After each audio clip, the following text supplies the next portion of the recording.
असा वेलकम केल्याबद्दल. त्याच्यानंतर सर्वप्रथम मी माझा परिचय करून देतो. माझं नाव शैलेश शरद चिद्रावा. मी नाशिक इथून बिलॉंग करतोय. या कम्युनिटीमध्ये येण्याचं कारण म्हणजे मला बॅक पेनचा त्रास खूप होता. ही कम्युनिटी जॉईन केली. कम्युनिटी जॉईन करून मला 1.5 वर्ष झालं. बॅक पेनच्या त्रासामुळे मी ही कम्युनिटी जॉईन केलेली आहे. त्याच्यानंतर सुरुवातीला एक 3 महिन्यामध्ये मी माझं 9 ते 10 किलो वजन कमी केलंय. आणि त्याच्यानंतर जसं कोचनं सांगितलं होतं, माझे कोच चैतन्य कोण सर आणि सुपर कोच आहेत सचिन बागल सर, यांनी मला मार्गदर्शन केलं. आणि त्या मार्गदर्शनानुसार मी त्यांना फॉलो केलं. त्याच्यानंतर जी लाईफस्टाईल आहे ती लाईफस्टाईल चेंज केली. आणि जे काही आपलं सात्विक आहार आहे, त्याचा वापर करायला लागलो.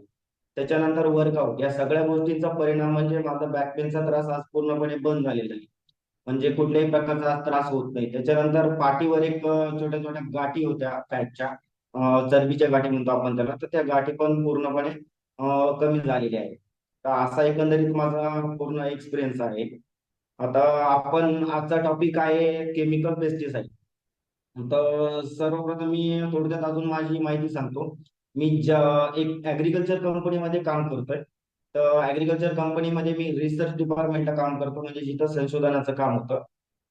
तर मी जी कंपनी आहे ती पण ऍग्रिकल्चर आहे आणि ती पण पेस्टिसाइड बनवते, पण ती विदाऊट केमिकल पेस्टिसाइड बनवते, म्हणजे थोडक्यात आपण त्याला ऑर्गॅनिक म्हणू शकतो. तर या डिपार्टमेंटमध्ये आमचा अभ्यास असतो की जे काही पेस्टिसाइड असतात त्याचा अभ्यास करणे, वेगवेगळ्या पिकांवर त्याचा वापर कसा असतो, काय असतो, त्याचे परिणाम काय असतात, या सगळ्या गोष्टींचा अभ्यास आम्ही तिथे करतो. त्यामुळे मी हा टॉपिक निवडलेला आहे. तर याच्यामध्ये आपण वेगवेगळ्या पद्धतीनं गोष्टी बघणार आहोत. तर त्याच्यामध्ये आपला एक केमिकल पेस्टिसाइड. आता केमिकल पेस्टिसाइड यामध्ये वेगवेगळे मुद्दे असतात, म्हणजे थोडक्यात आता केमिकल पेस्टिसाइडचा वापर का चालू झाला, त्याच्यानंतर केमिकल पेस्टिसाइडचा आपल्या शरीरावर होणारा परिणाम, आणि त्याच्यानंतर त्याच्यापासून होणारे वेगवेगळे डिसीज किंवा त्याला रोग म्हणू शकतो आपण.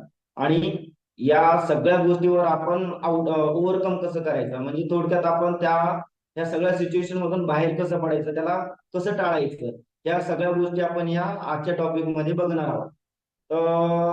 सर्वप्रथम आपण सुरू करूया की याची सुरुवात कशी झाली, केमिकल पेस्टिसाइड वापर करण्याची सुरुवात कशी झाली. तर बघा, 1960 ते 61चा जो कालावधी होता, 1960 ते 1961चा, तर याच्या अगोदर कसं होतं, पॉप्युलेशन इंडियाची आणि किंवा पूर्ण वर्ल्डची ही पॉप्युलेशन जी होतं ते कंट्रोल मध्ये होतं आणि कमी होती. तर त्यावेळी जे काही पिकायचं तेवढं ते अन्नधान्य असेल किंवा इतर सगळ्या गोष्टी जे काही असेल ते बरोबर पुरेसे पडायचे सगळ्यांसाठी, म्हणजे त्याच्यावर सगळ्यांचा उदरनिर्वाह हा होऊन जायचा. पण कालांतराने 1960 नंतर काय काय होत गेलं की लोकसंख्या हळूहळू वाढत गेली. जशी जशी लोकसंख्या वाढत गेली तसं तसं प्रत्येक देशासमोर, त्याच्यामध्ये भारताचा पण समावेश आहे, तर प्रत्येक देशासमोर काय झालं की एक अन्नधान्य कमी पडणं याचं मोठं संकट उभं राहिलं. तर त्यावेळेस काय करण्यात आलं की त्यावेळेस मग एक क्रांती झाली, त्याला आपण म्हणतो ग्रीन इव्होल्युशन, म्हणजे हरित क्रांती. तर या हरित क्रांतीमध्ये काय करण्यात आलं होतं की गव्हर्नमेंटने काय केलं की याच्यामध्ये वेगवेगळ्या गोष्टींचा समावेश केला. म्हणजे त्याच्यामध्ये आला केमिकल पेस्टिसाइडचा वापर. त्याच्यानंतर जे काही आपलं सीड बियाणं असतं त्याचं हायब्रिडायझेशन करणं, म्हणजे त्याला एक हायब्रिड जात बनवणं की ज्याच्यातून उत्पन्न वाढेल, अशा प्रकारचे काही प्रोग्राम त्याच्यामध्ये समाविष्ट करण्यात आले. मग यानंतर काय झालं की याचा वापर कशासाठी केला, कारण की अन्नधान्य कमी पडू नये. जशी जशी लोकसंख्या वाढत गेली तसं ते आपल्याला अन्नधान्याचा साठा वाढवणं गरजेचं होतं. तर याला याला मात करण्यासाठी या सगळ्या गोष्टींचा त्याच्यामध्ये समाविष्ट करण्यात आला. तर मग आणि त्याच्या अगोदर केमिकल पेस्टिसाइडचा वापर खूप खूप म्हणजे खूप कमी होता, म्हणजे आपण नाहीच्या बरोबर म्हणलं तरी पण चालेल. मग ज्यावेळेस केमिकल पेस्टिसाइडचा वापर करण्यात आला, तर अन्नधान्याची उपलब्धता वाढली, म्हणजे अन्नधान्य साठा वाढू लागला, फळभाज्या या सगळ्यांचा साठा वाढू लागला. या सगळ्या गोष्टी सोयीस्कर झाल्या. आणि म्हणजे जी काही लोकसंख्या वाढायची त्याच्यावर हा जो साठा होता तो पुरेशा प्रमाणात उपलब्ध होत गेला. परंतु कालांतराने काय झालं की जसा जसा काळ पुढं वाढत गेला, तसा तसा केमिकल पेस्टिसाइडचा वापर जास्त प्रमाणात होऊ लागला.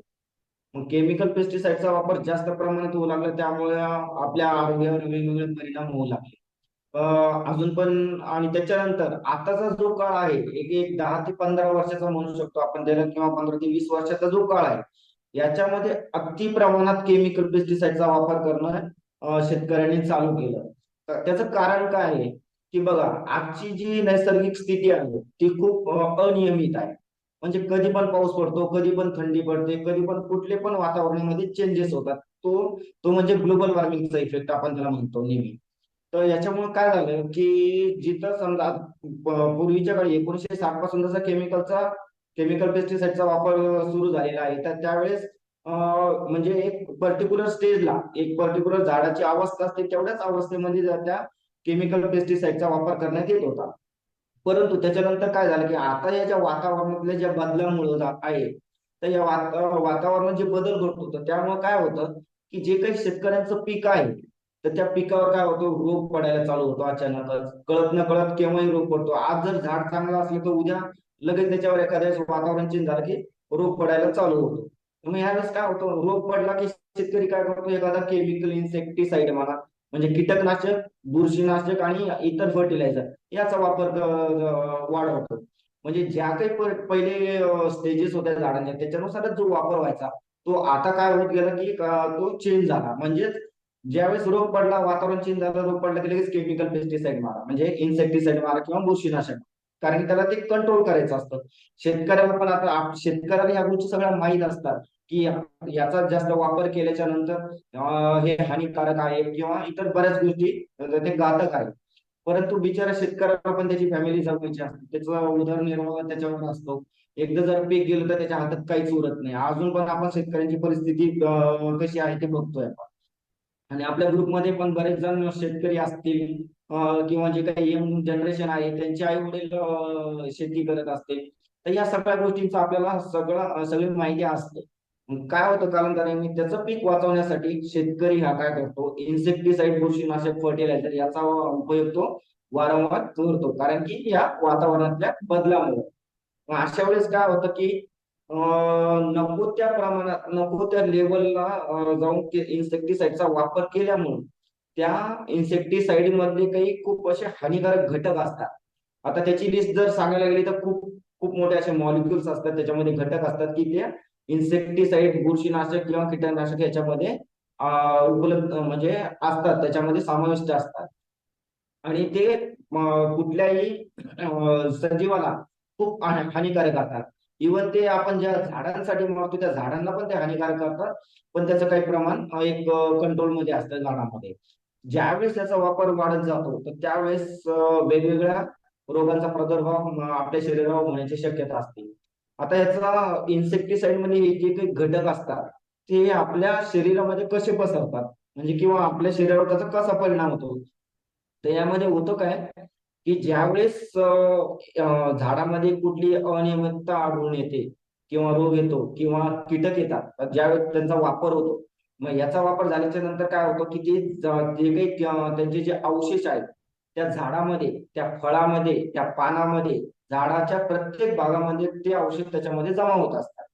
तर जमा होत असतात, काही त्याच्या सरफेसला पण असतात, म्हणजे बाहेरील आवरणावर पण असतात. जसं आपण जर विचार केला तर हिरवे पालेभाज्या, त्याच्यानंतर फळं असतात, ग्रेप्स झालं, त्याच्यानंतर डाळिंब झालं, बनाना झालं, सगळ्या प्रकारची फळे याच्या बाहेरील आवरणावर पण ते घटक त्याच्यावर उपस्थित असतात. आणि त्याच्यानंतर आतमध्ये पण, म्हणजे त्याला आपण सिस्टमिक म्हणतो, अंतर्प्रवाही, तर त्याच्या आतमध्ये पण ते घटक जाऊन बसलेले असतात, बरोबर. त्याच्यामुळे आपण कितीही फळं धुवून घेतली, कितीही भाज्या धुवून घेतल्या, तरी त्याचा काहीही म्हणजे त्याचा न्यूट्रल होत नाही, म्हणजे ते घटक जात नाही. जरी वरचे थोडेफार धुवून गेले, पण आतमध्ये जो गेलेला घटक असतो, तर तो आपण त्याला तिथं रिमूव्ह करू शकत नाही. तर मग त्याच्यानंतर मग काय होतं, की ज्यावेळेस मग या फळामध्ये, या पालेभाज्यामध्ये हे जे घटक जाऊन होतात, बसतात, आणि याच्या विना तर आपलं जीवन अशक्य आहे. आपल्याला ते खाणंच का नाही. आपण जे म्हणतो आता सध्याच्या काळामध्ये, की बाबा आपलं आताचा जो काही पालेभाज्या आहे, किंवा फ्रुट्स आहेत, किंवा अन्नधान्य आहे, त्याची क्वालिटी राहिलेली नाही. त्याची क्वालिटी का राहिलेली नाही, त्याला हेच कारण आहे. कारण की जगण्यासाठी आपण जे काही अन्न खातोय, जे काही आपण फळभाज्या वगैरे खातोय, फळं खातोय, त्याच्यासोबत ते अवशेष पण आपल्या शरीरामध्ये जात आहेत. पण हे आपल्याला कळतंय, पण त्याला आपण काही करू शकत नाही. आपल्याला माहिती आहे त्या सगळ्या गोष्टी आहेत आणि शेतकऱ्याला पण वापरतो, शेतकऱ्याला पण तेच खावं लागणार आहे की जे इतरांना पण खायचं आहे. मग हे सगळे घटक आपल्या शरीरात गेल्याच्या नंतर काय होतात की त्याचे जे इन्सेक्टिसाइडचे जे घातक अवशेष आहेत ते पण आपल्या शरीरामध्ये जातात. तर हा झाला एक आपल्या शरीरात जाणारा एक मार्ग, म्हणजे सगळं आपण सेवन करतो, जे काही खातो पितो त्याच्यातून. त्याच्यानंतर काय होतं की दुसरा मार्ग काय होतं, ज्यावेळेस या पेस्टिसाइडचा केमिकल फर्टिलायझर असेल, इन्सेक्टिसाइड असेल, याचा वापर ज्यावेळेस वातावरणामध्ये झाडावर फवारण्या वगैरे केल्या जातात, त्यावेळेस त्याचे पण अवशेष हे हवेमध्ये पसरले जातात. म्हणजे जसं आपण म्हणतो की कार्बन डायऑक्साईड जसं आपल्या श्वसनाद्वारे आतमध्ये घेतला जातो, तसेच यांचे पण अवशेष हवेद्वारे वातावरणात पसरतात आणि ते हवेद्वारे आपल्या शरीरामध्ये शिरतात. म्हणजे जे आपण श्वासोच्छ्वास करतो, जे हवा आपण घेतो, तर त्याच्याद्वारे पण ते आपल्या शरीरात जातात. हा एक झाला दुसरा मार्ग. त्याच्यानंतर तिसरा मार्ग काय आहे की ज्यावेळेस या केमिकल पेस्टिसाइडचा फवारण्यातून पण वापर होतो, त्याच्यानंतर ते झाडांच्या अवशेष मध्ये पण जातात. ते झाडांचे म्हणजे ज्यावेळेस ते पीक नष्ट होतं, म्हणजे पीक पूर्णपणे पिकतं आणि त्याचा माल ज्यावेळेस आपण काढून घेतो आणि त्याच्यानंतर जो राहिलेला बायोमास आहे, म्हणजे जे थोडक्यात अदर मटेरियल जे असतात, ती आपल्या जमिनीवर पडतं. त्या जमिनीवर पडल्याच्या नंतर ते जमिनीत कुजतात, त्याच्या मदतून पण ते त्या मातीमध्ये पूर्ण अवशेष त्याच्यामध्ये जातात. त्याच्यानंतर आपण खालून पण म्हणजे जमिनीतून पण आपण काय करतो, फर्टिलायझर देत असतो, केमिकल फर्टिलायझर. त्याच्यामध्ये पण खूप घातक घातक घटक असतात, ते पण त्या जमिनीमध्ये मिसळून जातात. ज्यावेळेस पाऊस पडतो, तर पावसामध्ये काय होतं की जे काही जमिनीतले जे काही घटक असतात, म्हणजे जे काही केमिकलचे घटक असतात, ते सगळे पाण्याद्वारे आपल्या जे काही सोर्सेस आहेत, बोरवेल असेल, विहीर असेल, नदी असेल, या सगळ्यामध्ये ते मिसळले जातात. म्हणून जे काही आपण पाणी पितोय, पाण्यासोबत तर बाकीचे घटक तर जाणारच आहेत, मिनरल्स तर जातीलच, पण शिवाय हे घटक, हे अवशेष पण आपल्या पाण्यामध्ये मिसळतात. आणि ते पाणी आपण ज्यावेळेस पितो, तर ते पाणी आपल्या शरीराद्वारे, त्या पाण्याद्वारे आपल्या शरीरामध्ये जातात. असे 2 ते 3 मार्ग आहेत की जे केमिकल इन्सेक्टिसाइड आणि पेस्टिसाइड आणि फर्टिलायझर यांचा सगळ्यांचा जो मार्ग आहे, हे 3 मार्ग मी जे सांगितले, त्याचा परिणाम मग आपल्या शरीरावर होतो. म्हणजे थोडक्यात ते आपल्या शरीरामध्ये जातात, बरोबर. आता याच्यामध्ये खूप घातक घातक असे इन्सेक्टिसाइड जे काही असतात, त्याच्यामध्ये वेगवेगळ्या प्रकारचे घटक म्हणजे केमिकल जे असतात ते खूप घातक असतात. आणि याला एक म्हणजे या ज्या गोष्टी आहेत, या गोष्टी गव्हर्नमेंटने ठरवून दिलेल्या असतात शेतकऱ्यांना किंवा प्रत्येक कंपनीला, की या या लेवलच्या वर त्याचा घटक त्याच्यामध्ये जायला नको. पण शेवटी आज प्रामाणिक कुणी राहिलेलं नाहीये, सगळ्याला आपल्याला पैसा कमवायची घाई झालेली आहे. त्याच्यामुळे कंपन्या पण काय करतात की याची जी लेवल आहे, जी गव्हर्नमेंटने ठरवून दिलेली, त्याच्या लेवलच्या पलीकडे जाऊन त्याच्यामध्ये ते ऍडिशन करतात. बघा, ज्यावेळेस एक्सपोर्ट मटेरियल होत असतं, म्हणजे जर थोडक्यात फळं वगैरे जे काही आपण एक्सपोर्ट करतो, ग्रेप्स करतो, त्याच्यानंतर डाळिंब करतो, बनाना करतो, हे फळं एक्सपोर्ट करतो, म्हणजे आपण दुसऱ्या देशामध्ये पाठवतो. तर यामध्ये काय होतं, ज्यावेळेस आपण दुसऱ्या देशामध्ये हे आपलं जे काही पीक आहे हे पाठवतो, तर त्यावेळेस त्यांनी एक क्रायटेरिया ठरवून ठेवलेला असतो. म्हणजे समजा एखादा एक घटक आहे, त्या घटकाची लेवल समजा 5 पकडू आपण, समजा एक्झाम्पल म्हणून. तर 5 लेवलच्या वर गेल्याच्या नंतर ते मटेरियल, म्हणजे ते जो एक्सपोर्टचा जो माल आहे तो जे काही बाहेरच्या कंट्री तो ऍक्सेप्ट करत नाहीत, म्हणजे स्वीकारत नाही. त्यांची जी लेवल आहे 5, तर ती त्यांना 5 किंवा 5 पेक्षा खाली तेवढीच पाहिजे का? कारण की बाहेरच्या संस्थांनी हे त्याचा अभ्यास केलेला आहे. का? कारण की याच्यावरती जर लेवल जास्त जर वाढत गेली, तर त्याचा शरीरावर काय काय परिणाम होऊ शकतो आणि काय काय नाही, याचा सगळ्यांचा त्यांनी अभ्यास केलेला असतो. मग त्याच्यामुळे काय होतं तिथं की तेवढ्याच लेवल पर्यंत ते एक लेवल पर्यंत तो ऍक्सेप्ट करतात. आणि जर त्याच्यावर लेवल गेली तर तो शेतकऱ्यांचा माल ऍक्सेप्ट करत नाही, आणि मग शेवटी तो माल कुठे येतो, लोकलला विकावा लागतो. लोकलला म्हणजे थोडक्यात भारतामध्ये विकावा लागतो. आणि भारतामध्ये ह्या गोष्टींचं गांभीर्य नाहीये. मग या गोष्टींना आपण पाहिजे तेवढं महत्व देत नाही. भारतामध्ये जो माल म्हणजे वापरावा लागणार, म्हणजे थोडक्यात भारतातील जी काही जनता आहे त्यांनाच ते वापरावं लागणार, आणि अशा प्रकारे आपल्या ते शरीरामध्ये जात असतात. तर त्याच्यानंतर मग ह्याच्यामध्ये जे काही घटक असतात, तर हे घटक काय करतात की वेगवेगळ्या प्रकारचे डिसीज निर्माण करण्याला कारणीभूत असतात. आता त्याच्यामध्ये काही मेटल्स असतात, म्हणजे त्याला आपण धातू म्हणतो. त्याच्यामध्ये आर्सेनिक असतं, कॅडमियम असतं, ऍल्युमिनियम असतं. अशा वेगवेगळ्या प्रकारचे घटक, हानिकारक घटक त्याच्यामध्ये असतात. तर याच्यामुळे काय होतं की आपल्या लिव्हरवर परिणाम होऊ शकतो. त्याच्यानंतर शरीरातल्या वेगवेगळ्या पेशीवर परिणाम होतो. त्याच्यानंतर आपलं जे काही किडनी आहे त्याच्यावर परिणाम होतो. म्हणजे शरीरातील वेगवेगळ्या ऑर्गन्सवर, पेशी, ऊती म्हणतो आपण त्याला. तर या सगळ्यांवर त्याचा परिणाम होतो. तर याचा परिणाम कसा होतो की ज्यावेळेस हे घटक ज्यावेळेस आपल्या शरीरामध्ये जातात तर त्याचे फ्री रॅडिकल असतात. रॅडिकल म्हणजे थोडक्यात त्याला आपण अणु आणि रेणू असं म्हणू शकतो आपल्याला समजण्यासाठी. तर हे काय करतात, ज्यावेळेस आपल्या शरीरामध्ये जे मी काही तुम्हाला 3 मार्ग सांगितले, तर त्या 3 मार्गाद्वारे ते आपल्या शरीरामध्ये जातात. तर ज्यावेळेस ते शरीरामध्ये जातात तर शरीरामध्ये काय होत असतं, आपल्या हार्मोन्स तयार होतात, एन्झाईम्स तयार होतात, वेगवेगळ्या पेशी तयार होतात. तर मग अशा वेळेस काय होतं की ज्यावेळेस याचे जे रॅडिकल, याचे अणुरेणू, जे अवशेष आहे ते आपल्या शरीरामध्ये जाऊन आपल्या जे काही हार्मोन्स तयार करण्यासाठी जे काही पेशी असतात, जे काही घटक कारणीभूत असतात, फायदेशीर असतात, जे काही हार्मोन्स तयार होण्यासाठी किंवा एन्झाईम तयार होण्यासाठी किंवा प्रोटीन तयार होण्यासाठी, तर त्या पेशींशी त्या बाइंड होतात म्हणजे त्यांच्याशी कुठतरी जुळतात. तर त्या घटकांना जुळण्याच्या नंतर काय होतं की मग त्या ज्या पेशी किंवा ज्या ऊती असतात, त्यांचं जे कार्य असतं हार्मोन्स तयार करण्याचं, वेगवेगळ्या प्रकारचे हार्मोन्स, वेगवेगळ्या प्रकारचे विटॅमिन्स वगैरे जे काही करण्याचं काम असतात, ते पाहिजे त्या प्रमाणात करत नाहीत. म्हणजे कुठतरी तिथं ते अडथळा निर्माण करतात. त्याच्यानंतर काय होतं, हे जे काही लिव्हर आहे, लिव्हर जे आपला शरीराचा सर्वात महत्वाचा भाग मानला जातो. कारण ते डिटॉक्सिफिकेशन करण्याचं काम करतं. डिटॉक्सिफिकेशन म्हणजे काय, जे काही आपल्या शरीरामध्ये विष तयार होतं, ज्याला टॉक्झिन्स म्हणतो आपण, तर ते रिमूव्ह करण्याचं काम हे लिव्हर करत असतात. तर मग अशा वेळेस हे पेस्टिसाइड काय करतात, त्या लिव्हरला पण डॅमेज करण्याचं काम करतात. मग लिव्हर जर डॅमेज झालं तर त्याचा परिणाम काय होतो, आपल्या इम्युनिटीवर तर होतोच. पण जे काही त्याचं डिटॉक्सिफिकेशन करण्याचं काम असतं, तर त्या डिटॉक्सिफिकेशनला तो तिथं अडथळा आणतो. म्हणजे थोडक्यात त्याचं लिव्हरचं जे काही फंक्शन आहे त्याचं फंक्शन टोटली स्टॉप करतो किंवा मग कुठतरी अडथळा निर्माण होतो त्याला. त्यामुळे काय होतं, जे काही आपल्या शरीरात टॉक्झिन तयार होणार असतं, तर ते जे टॉक्झिन्स आहेत, तर लिव्हरच जर खराब झालं समजा, किंवा म्हणजे खराब होत झालं किंवा त्याला काही प्रॉब्लेम होत गेला, तर ते टॉक्झिन बाहेर पडणार का आपल्या शरीराच्या, नाही पडणार. मग हे जे टॉक्झिन शरीरामध्ये जसं तसं राहतं. हे टॉक्सिन काय करतं की शरीरामध्ये इतर आजारांना आमंत्रण देतं.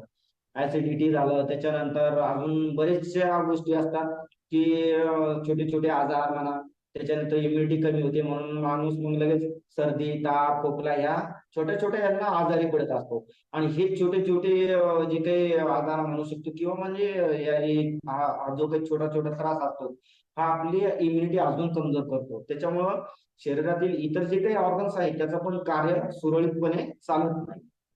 तर अशा प्रकारे लिव्हरला डॅमेज करण्याचं पण काम हे केमिकल पेस्टिसाइड्स वगैरे करत असतात.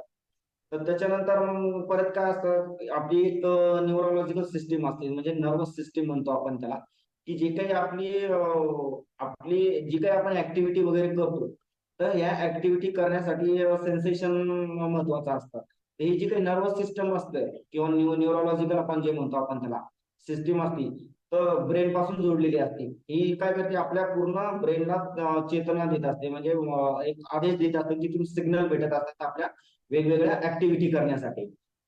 तर अशा वेळेस हे केमिकल पेस्टिसाइड जे काही असतात त्याच्यामध्ये जे काही हानिकारक घटक वगैरे असतात, ते त्या नर्वस सिस्टीमला पण डॅमेज करण्याचं काम करतात. म्हणजे थोडक्यात वेगवेगळ्या प्रकारे त्याच्या ज्या काही जसं मी तुम्हाला सांगितलं की त्याचे जे अंश असतात ते वेगवेगळ्या भागामध्ये अटॅच अटॅच होतात किंवा बाइंड होतात म्हणू शकतो आपण त्याला सोप्या भाषेत समजण्यासाठी. तर ज्यावेळेस त्यांना बाइंड होतात तर नर्वस सिस्टीमचं पण काम मग तिथं कुठतरी त्यांना अडथळा निर्माण होतो. मग हे अडथळा निर्माण झाल्यामुळे काय होतं, आपल्याला वेगवेगळ्या संवेदना जाणवत नाहीत. कधी कधी कधी कधी बघा आपले अंगाचा थरकाप होतो, कधी कधी एखाद्याचे बोट कापतात, हात कापतात, पाय कापतात. तर हे छोटे छोटे सिमटम्स आहेत त्याच्यामध्ये, कारण याला प्रॉपर सिग्नलिंग भेटत नाही. तर हे सिग्नलिंग भेटत कशामुळे, की या वेगवेगळ्या कारणामुळे.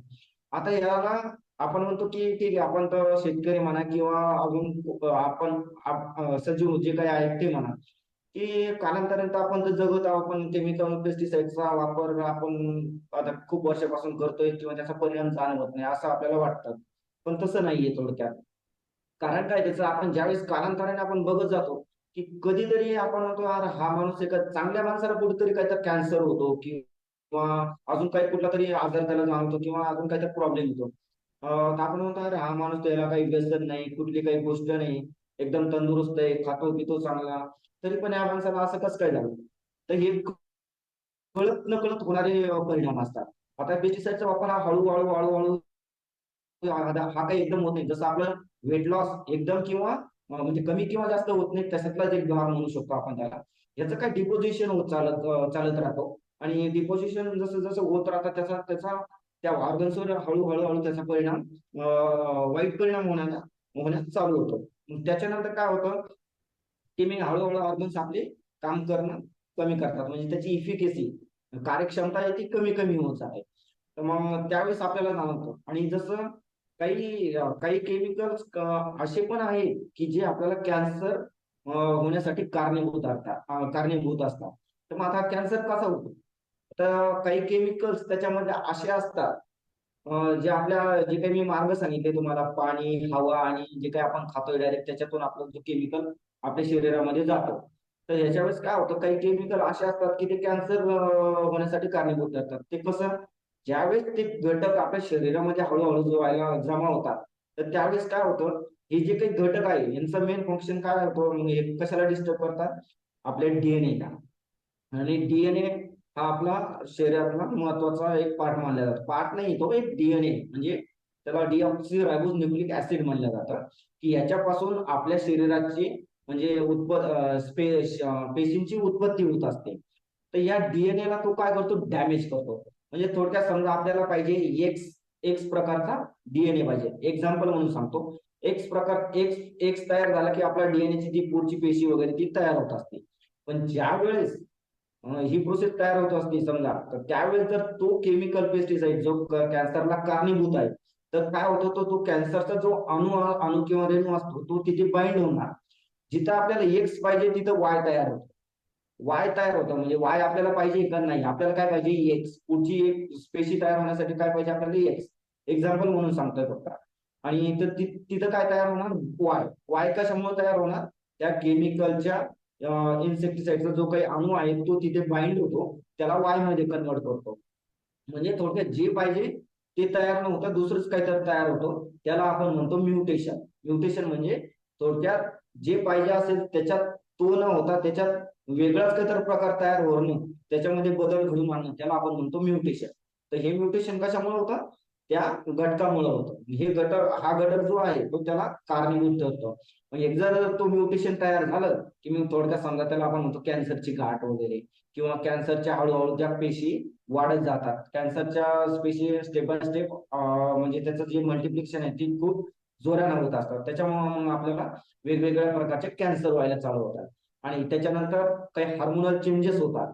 हार्मोनल चेंजेस मध्ये पण कसं, अशाच प्रकारचा जो काही अणुरेणू असतो तो त्याच्यामध्ये बाइंड होतो आणि हार्मोनचं फंक्शन थांबवतो. म्हणजे ज्या काही सेल्स असतात त्याचं फंक्शन थांबवतो. आणि त्या सेल्स ज्या काही हार्मोन्स प्रोड्यूस करतात, की जे हार्मोन्स आपल्याला शरीरातील वेगवेगळ्या क्रिया घडवण्यासाठी कारणीभूत असतात, तर या सेलचं कार्य थांबवतो. मग ते हार्मोन्स तयार होत नाही. हार्मोन्स तयार नाही झाले तर वेगवेगळ्या प्रकारचे आपल्याला त्याच्यामध्ये समस्या निर्माण व्हायला चालू होतात. जसं की आपण म्हणतो की लेडीज मध्ये पण जे पीसीओडीचे वगैरे प्रॉब्लेम असतात, त्याला इतर कारण पण कारणीभूत आहेत, पण हे पण कारण त्याला कुठे ना कुठे कारणीभूत ठरत असतात. कारण या सगळ्या गोष्टी कशाची निगडीत आहेत, हार्मोनची. जे काही आपल्या म्हणजे ह्युमन म्हणा किंवा लेडीज म्हणा किंवा जेंट्स म्हणा, यांचे जे काही रिप्रोडक्टिव्ह सिस्टम साठी जे काही हार्मोन्स लागतात, तर त्याच्यावर त्याचा परिणाम होत असतो. ते आपल्याला कळत नाही. कारण आणि इव्हन डॉक्टर पण कधी इनडायरेक्टली आपल्याला कधी डायरेक्ट सांगणार नाही की हे तुमचा पेस्टिसाइडच्या इफेक्टच्या ह्याच्यामुळे झालेला परिणाम आहे. कारण की ते आयडेंटिफाय करणं पण खूप अवघड असतं डॉक्टरांना. त्याच्यामुळे हे आपल्याला कळणार नाही आणि डॉक्टरांनाही कळत नाही की एक्झॅक्ट तेच रिझन असा. पण हे कळत न कळत इनडायरेक्टली त्याचा परिणाम असतो. कारण या सगळ्या हार्मोन्स जर व्यवस्थित काम नाही जर झाले, जे काही एस्ट्रोजन्स वगैरे जे काही असतात, तर हे जर प्रॉपर प्रोड्यूस नाही झालं किंवा त्याचं फंक्शन नाही झालं तर ऑब्व्हियसली हे सगळे प्रॉब्लेम आपल्याला क्रिएट होत असतात. तर अशा प्रकारे हे काही प्रॉब्लेम्स आपल्याला त्याच्यामध्ये आपल्या शरीरावर म्हणजे समस्या निर्माण होत असतात. आणि त्याच्यानंतर अजूनही दुसरे काही प्रॉब्लेम असतात, जसं इनफर्टिलिटी म्हणतो आपण. त्याच्यानंतर मिसकॅरेज म्हणतो. मिसकॅरेज म्हणजे एखाद्या लेडीजला बाळ असतं पण ते कधी कधी पडून जातं, आपण त्याला ते पाडावं लागतं, त्याला आपण मिसकॅरेज वगैरे म्हणतो. त्याच्यानंतर अजूनही दुसरं काही अस्थमा सारखे रोग आहेत, आजार आहेत, हे अशा वेगवेगळ्या प्रकारच्या व्याधी आपल्याला त्या केमिकलच्या इन्सेक्टिसाइड किंवा पेस्टिसाइड आणि फर्टिलायझर याच्या मधल्या जे काही घटक आहे, हानिकारक घटक आहे, याच्यामुळे ते आपल्याला तो जो परिणाम आहे तो आपल्याला होत असतो. तर आपण आता हे बघितले, दोन मुद्दे बघितले. एक तर पेस्टिसाइडचा वापर कसा चालू झाला, त्याच्यानंतर करण्याची गरज का भासली, त्याच्यानंतर त्याच्यामध्ये केमिकल्स आणि त्याच्यापासून होणारे परिणाम माणसाच्या शरीरावर किंवा ह्युमन बॉडीवर. आणि याचाच परिणाम नुसता ह्युमन बॉडीलाच नाही, तर इव्हन जे काही जलचर आहेत सजीव, जसे की पाण्यातले मासे, त्यांच्यावर पण त्याचा परिणाम होतो. त्याच्यानंतर हवेमध्ये पण त्याच्यानंतर शेतामध्ये जे काही मित्र कीटक असतात, की जे आपल्याला म्हणजे पिकांसाठी चांगलं कार्य करतात, जसं मधमाशी. ती काय करते, पॉलिनेशन करण्याचं काम करते. तर याचं पण प्रमाण कमी झालंय.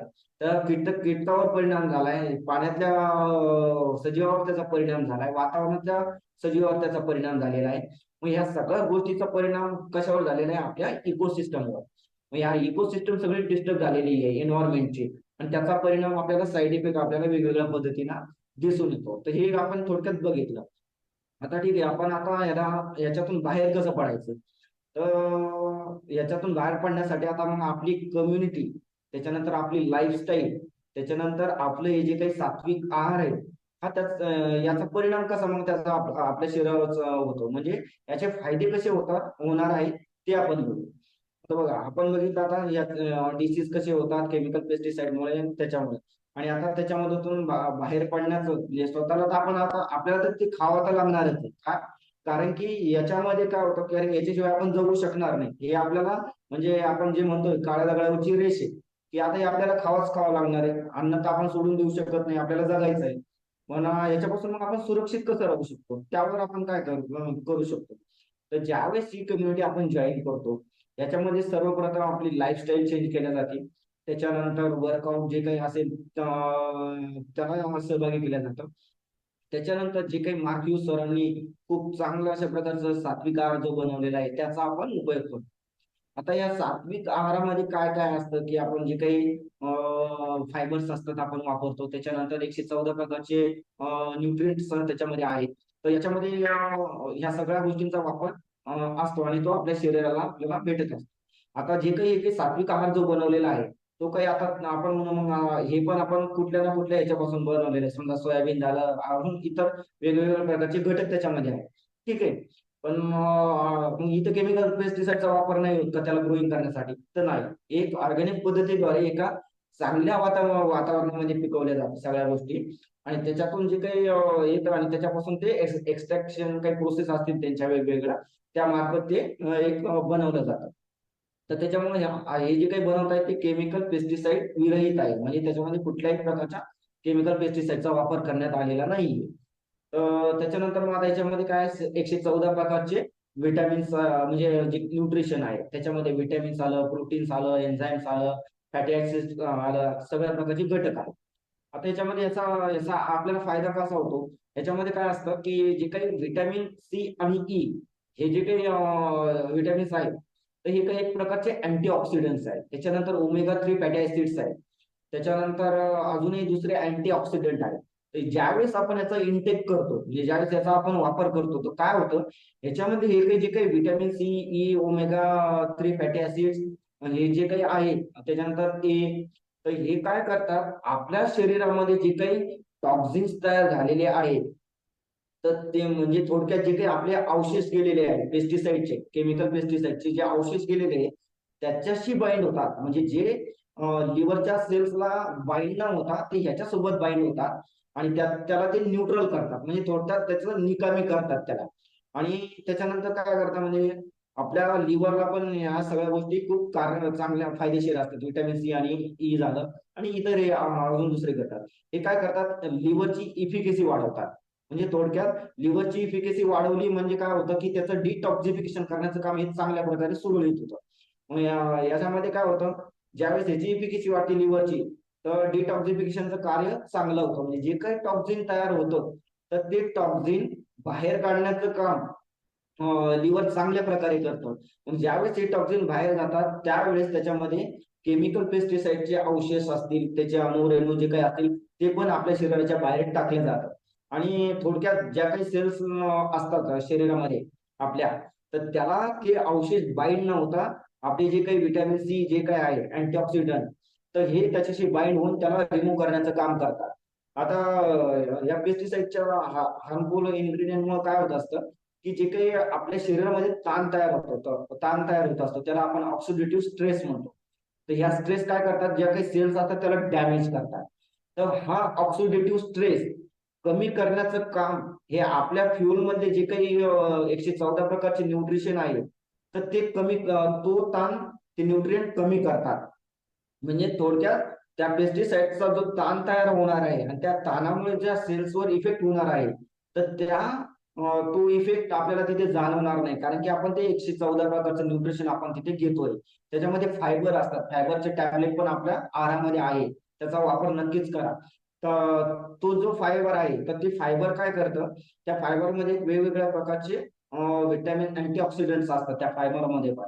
ते हे पण काय करतात की जे काही आपल्या शरीरामध्ये जे काही केमिकल पेस्टिसाइडचे जे अवशेष वगैरे आहेत, तर त्याच्यावर कंट्रोल करण्याचं काम करतात. म्हणजे थोडक्यात ज्या काही त्याच्यामुळे त्या पेस्टिसाइडमुळे जो होणारा ताण आहे, ऑक्सिडेटिव्ह स्ट्रेस, तर त्या ताणाला तो त्याच्यापासून रोखतात. म्हणजे थोडक्यात एक प्रकारचं पूर्णपणे आवरण तयार होतं तिथं. आणि तो त्या पेस्टिसाइडच्या याच्यावर कार्य करतो. त्याच्यामुळं असं वेगवेगळ्या प्रकारे आपल्या शरीरामध्ये जे काही अँटीऑक्सिडंट जातात, तर त्याचा तो स्ट्रेस कमी होतो. आणि त्याच्यामुळे जे काही अवशेष जे काही आपल्या शरीरामध्ये गेलेले आहेत ते कमी करण्याचं काम किंवा रिमूव्ह करण्याचं काम तिथे केलं जातं. आणि लिव्हरची इफिकेसी वाढते. लिव्हरची इफिकेसी वाढते म्हणजे त्याचं डिटॉक्सिफिकेशनचं काम चांगलं करतं. थोडक्यात आपलं लिव्हर म्हणजे आपलं एक फिल्टर आहे. ते फिल्ट्रेशन एक प्रोसेस आहे ती चांगली चांगली होऊन जाते. त्याच्यानंतर आपण अफ्रेश वगैरे घेतो, तर अफ्रेश मध्ये पण काही अँटीऑक्सिडंट आहेत की त्याच्यामुळे काय होतं की जे काही आपल्या किडनीमध्ये वगैरे जे काही टॉक्सिन्स वगैरे जाऊन जमा होतात आणि तिथून ते रिमूव्ह होतात, तर त्याला रिमूव्ह करण्याचं काम ते अफ्रेश चांगल्या प्रकारचं करतं, कारण की त्याच्यामध्ये काय अँटीऑक्सिडंट्स आहेत. तर अशा प्रकारे आपलं फ्यूल आणि इतर प्रकारचे आहार जे आहेत, तर हे आपल्याला आपल्या शरीरामध्ये हेल्प करत असतात. आणि त्याच्यानंतर विथ त्याला आपली लाईफस्टाईल आणि आपलं वर्कआउट या सगळ्या गोष्टींचा परिणाम आपल्या तिथे पॉझिटिव्ह दिसून येतो. तर अशा प्रकारे केमिकल पेस्टिसाइड म्हणजे कसं आपल्या शरीरात जातं आणि कसे त्याचे वाईट परिणाम असतात आणि कसं आपण त्याला कंट्रोल करू शकतो, असं आपण इथे एकंदरीत बघितलेले आहे. Thank you sir.